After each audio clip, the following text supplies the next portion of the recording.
মা বানাচ্ছে কফির সঙ্গে পকোড়া, চিকেন পকোড়া। ও কাল পরশু অফিস ছুটি, আজকে জমে যাবে। ওফ, আহা হা হা, ও গন্ধ যা লাগছে, ও সেই সেই সেই সেই লাগছে।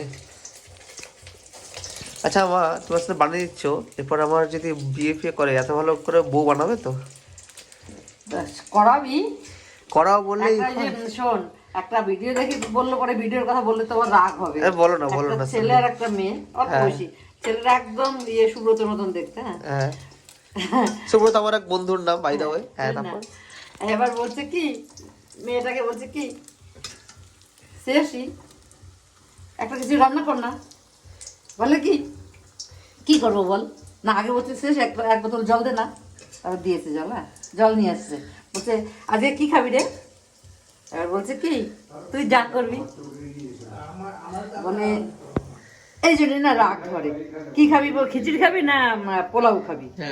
বলে আগে তুই রান্না কর, যা করবি তাই। রান্না করতে যাবে মেয়েটা একদম, হ্যাঁ তুই রান্না করতে আগে।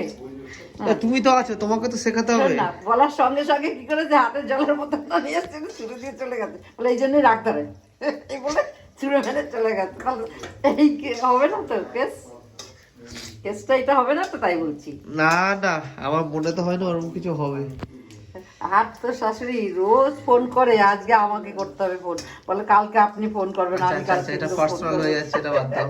রাত্রিরে কি হয়েছে খাবার? চিলি চিকেন আর ফ্রাইড রাইস। ও লাভলি লাভলি গাইস, আমার মায়ের মতো যদি খাবার যদি আমার বউ না বানাতে পারে, তাহলে কিসের বিয়ে করব? কি বিয়ে করবো? ওকে শিখতে হবে, জানতে হবে। এরকম নয় যে মেয়েরা সবসময় রান্না করে আবদ্ধ থাকবে, কিন্তু বেসিক এই জিনিসগুলো ছেলেদের, এগুলো পূর্ণ করাটা দরকার। কাল পরশু ওর অফিস ছুটি, আর রাত্রিবেলা শুদ্ধ সুস্বাদু খাবার খাচ্ছি, আরামে আরামে ঘুমাবো। উফ, এটার জন্য তো ছেলেরা চাকরি করে সার সপ্তাহ, এটার জন্যই এত খাটে, এত কষ্টের মধ্যে অফিস যায়। উফ।